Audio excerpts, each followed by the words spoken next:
I think it was Daniel in the Old Testament. He prayed, and he prayed, and he prayed, and he prayed, and he prayed, and he prayed.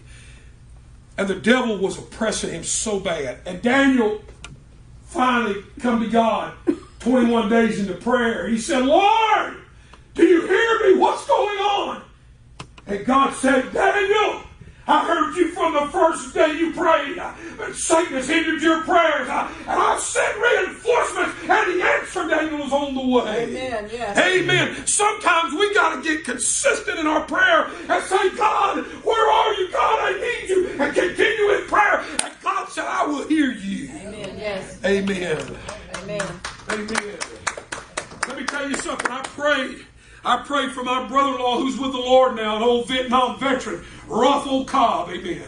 And I prayed for him for years and years and years. And he hated to see me come to family functions. He literally hated me. And I knew him since I was about 8, 9 years old. And my sister got married. And he literally hated me because I was a Christian. He used to say, oh, here he comes, Holy Roller, Bible thumper. Here he comes. Why do we have to invite him? The whole 9 yards. But then one day, I'd pray for years and years and years. And one day, when I had the church up on the hill before they tore it down, one night, this old hardened Vietnam veteran, ain't cried in probably 30 or 40 years. I looked back in the back in tears. I've told some of y'all this, just rolling down his face. He said, pray for me. That was the same man that hated me. Didn't want me in family functions. Didn't want me there. He began to weep like a child. Vietnam had hardened him to the point he couldn't even cry. He saw so much death, so much destruction. He had drugs and alcoholism. And he said, pray for me. And boy, I knew right there, boy, the heaven hounds of God were on his heels, nipping at him. And I said, get him, God. I told my wife, I said, play one more verse, honey. One more verse, and then we're going to close. And I gave that altar call, and he slipped out in tears, just streaming down his face.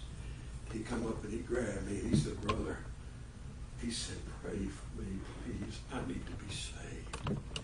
I led my brother-in-law to the Lord. Many years of praying for that man. You see, when we get consistent in God, God hears our prayer. Amen. And I cried and I prayed with him the sinner's prayer. He got saved.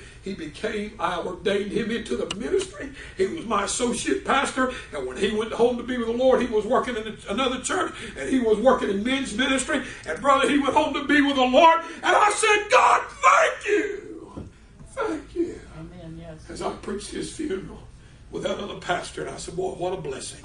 To know that man of God, that man got saved. Why? Because God says he hears the prayers of those saints that live for him and don't run that mouth.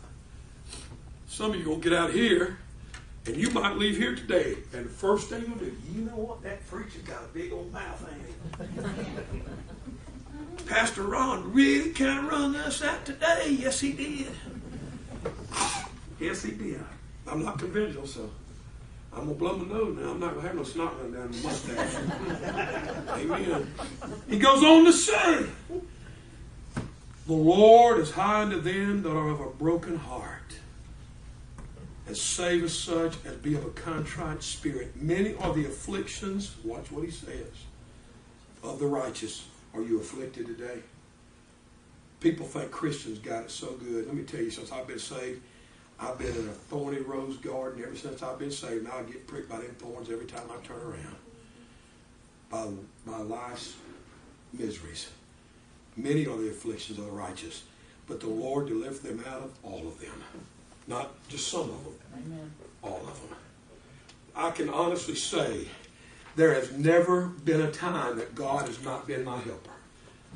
Look toward the hills which cometh your help, and your help cometh from the Lord. Amen. There's not been a time that God has not come to my aid when I needed him. There's not a time he's forsaken me. God said, I'll never leave you nor forsake you, but lo, I'll be with you even until the end of the world. And he has. Let me tell you a story. I'm just going to have to be another week of this. I'm getting hung up. Let me tell you a story, a true story. I was a young preacher, and we was out at my mama-in-law's. Was it Christmas? No, or was it just a dinner or something? All the family was there. Anyway, we was having a dinner or something. Probably Christmas. I don't know. And we were out there. My dog sat right there. She was how old? 2 years old? 3 years old. That's my baby. And she, if you look closely on her head, there's a knot there. And there's a scar. Let me tell you about that. Let me tell you the story. And I'm fixing to end. I remember, God will tell you some things, and we don't listen. Amen. Now, you hear me on this. We went out there that Christmas. It was, I think it was in the evening. It was in the evening for some reason. Huh? It was a summer dinner. Just a summer dinner. That's right. She had strawberries and stuff. That's right. She had strawberries. That's right. It was good too. But I walked in that house that evening. All the family was there, and all the kids when they were little, all just little youngins. They're all grown now.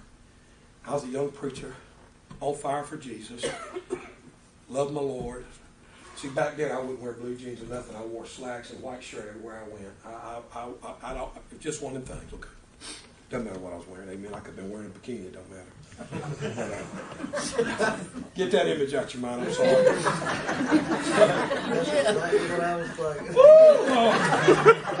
That scared me, brother. I had to say something. Amen. These little girls up here went. Yeah, I would do. But I walked in that house that night, and as I walked in the house, God was speaking to me. Right the minute I walked in, he said, leave. I'm thinking, we just got here.